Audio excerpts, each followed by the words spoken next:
money transfer service called CertaPay, and all the major Canadian banks were targeted by this one.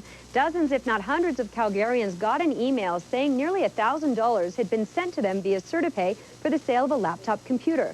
Now, to deposit the money, you just had to click a link to your bank's website and enter your account number and your PIN. Coming up tonight at 6, I'll tell you what would have happened then and whether the banks would cover you if your account got cleaned out. Ian? Okay, thanks, Leah.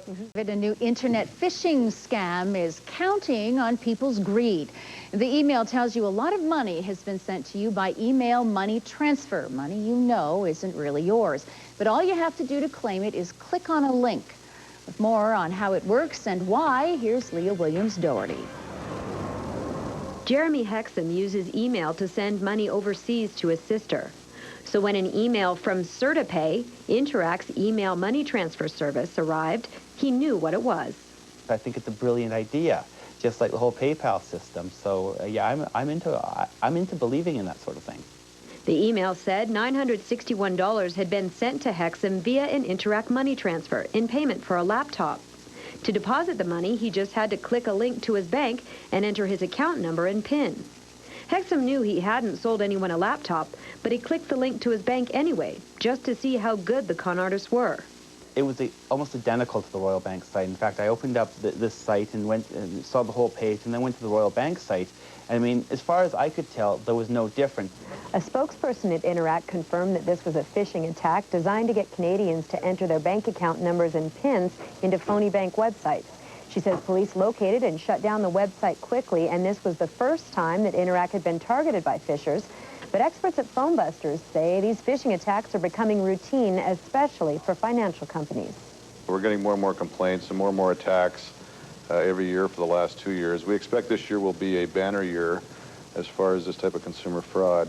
And Elliott says if you fall for it and the criminals clean out your account, the banks may not cover your loss.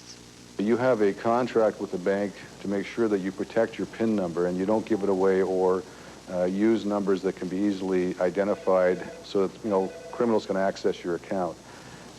In the event that you're negligent with your PIN number, you lose your protection. Hexam says he doesn't want to see that happen to someone who may already be struggling. I mean, if you're unemployed or you're desperate for cash, it's something that you could probably fall for very easily. Because sometimes need or greed can overtake common sense. Now, Leah, is it ever okay to respond to these emails like Jeremy did, as long as you don't give out your personal information? You know, Cheryl, it's really not a good idea. People often ask me how the con artists get their email addresses. Well, one way is that their addresses are on databases that crooks buy, but they don't know if all the addresses are active. And when you respond, it tells them that the address is good, so your email address is put onto another database of good addresses to be sold over and over again. The other problem in responding is that by merely opening an unknown email, you could allow a computer virus to install itself onto your computer. Of course, it can damage your computer, but in some cases, it can allow the criminals to control your PC and force it to send out more spam and phishing attacks from remote.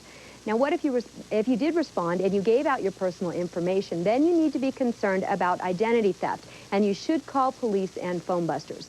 They can give you advice on how to protect yourself from there. The toll-free number is 1-888-495-8501. All right, thanks, Leah.